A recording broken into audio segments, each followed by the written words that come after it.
Et bienvenue à la chaîne de Mathématiques Sciences. Aujourd'hui, je prends et expliquer une nouvelle vidéo. Cette vidéo donc en physique-chimie, toujours sur le thème numéro 1, constitution et transformation de la matière. Et dans cette vidéo-là, nous allons tout simplement faire une application de ce que nous avons vu dans la dernière vidéo sur les masses volumiques et les concentrations en masse. Alors donc ici, on va plutôt parler de concentration en masse. Et donc, on va voir comment on peut convertir justement des unités de concentration massique. Okay, donc là, je vous projette l'exercice juste ici. Et donc, ici, il s'agit de convertir des unités. Donc ici, on nous donne la concentration en masse donc de sel dans la mer Méditerranée. Et donc, on dit qu'elle est de 40 grammes par litre. On demande donc de convertir cette concentration en masse en grammes par millilitre. Et ensuite, convertir, question B, cette concentration en masse en unité du système international, c'est-à-dire donc kilogrammes par mètre cube. Alors, on vous donne une indication. On vous dit qu'un mètre cube, c'est 10 exposant 3 litres, ok? Ou bien 1 multiplié par 10 exposant 3 litres. En fait, c'est tout simplement la même chose que vous multipliez 1 par 10 exposant 3, ou bien que vous fassiez 10 exposant 3, vous allez obtenir la même chose, ok? Voilà, voilà. Donc, je vous laisse mettre la vidéo en pause pour réaliser cet exercice. Et ensuite, on va tout simplement corriger. Alors, c'est parti, mon cliquet. Alors là, je vais aller un peu plus vite sur la méthode de conversion de ce genre de grandeur.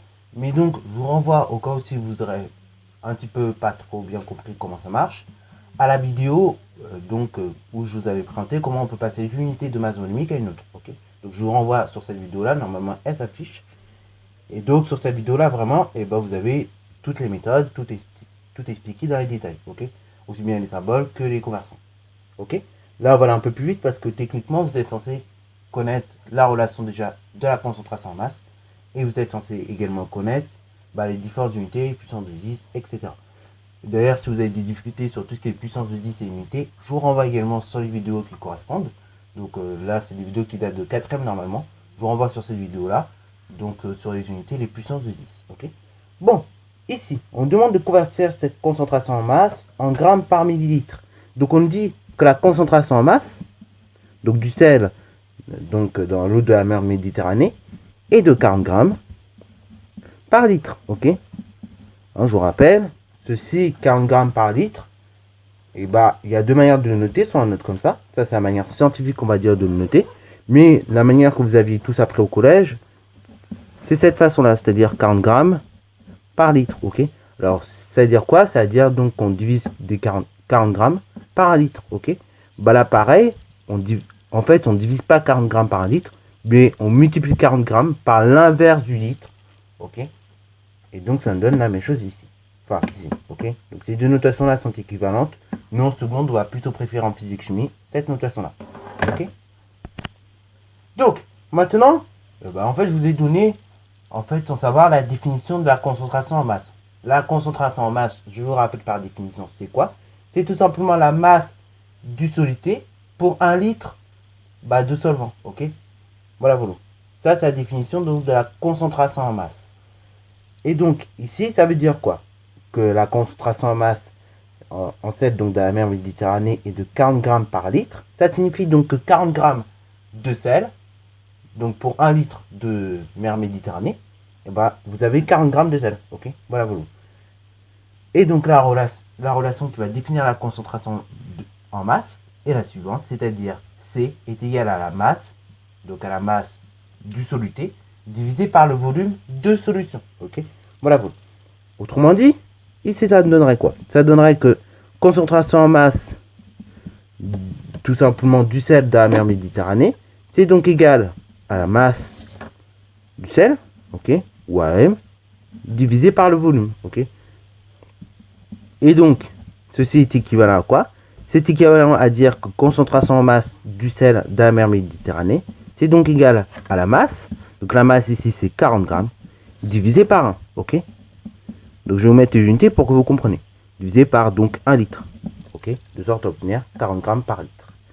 Alors maintenant, le but c'est de convertir cette concentration en masse en grammes par millilitre. Donc c'est très simple. Là, on va pas se compliquer la vie. Et on va convertir le dénominateur. Au lieu qu'on ait 1 litre, et on va voir combien ça fait en millilitres. Et de là, après, on pourra reconvertir ceci en grammes par millilitre. Donc ça nous donne concentration en masse, qui est égale donc à 40 grammes, multiplié par 1 fois 10 exponent 3 millilitres. Voilà, donc là vous avez bien des grammes divisé par 10 millilitres. Donc la concentration en masse que vous obtenez sera bien en grammes par millilitre. Et donc, si on effectue le calcul, donc là je vais vous donner directement le résultat en notation scientifique.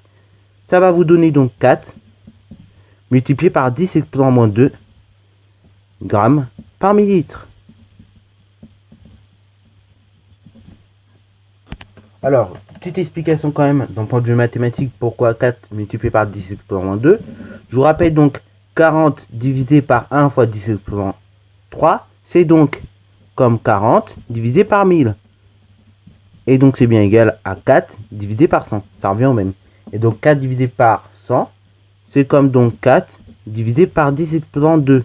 Et 4 divisé par 10 exposant 2, c'est comme également 4 fois 10 exposant moins 2. Donc 4 multiplié par 10 exposant moins 2 grammes par millilitre. Ok, voilà volume. Alors bien évidemment, soit vous êtes capable de le faire comme ça de tête, ou soit vous prenez vos calculatrices aussi, ça marche. Ok, le tout c'est d'arriver à convertir. Donc là, voilà le résultat donc en grammes par millilitre. Maintenant, question B. Question B. On nous demande donc de convertir cette concentration en masse en unité du système international. Alors donc, un conseil que je vous donne. On vous demande de convertir cette concentration en masse. Et bah là, il ne faut pas se casser la tête. On reprend la concentration en masse qu'on avait au départ, c'est-à-dire 40 grammes par litre. Et ceci, on va la convertir donc en unité du système international. Ok, on ne se prend pas la tête. Pourquoi? Parce que sinon, et bah, si on commence à prendre le résultat qu'on a trouvé précédemment, on pourrait, hein, mais on risque de faire des erreurs. C'est-à-dire que si j'ai une erreur dans le résultat, j'ai une erreur dans le résultat qui va suivre logiquement ici.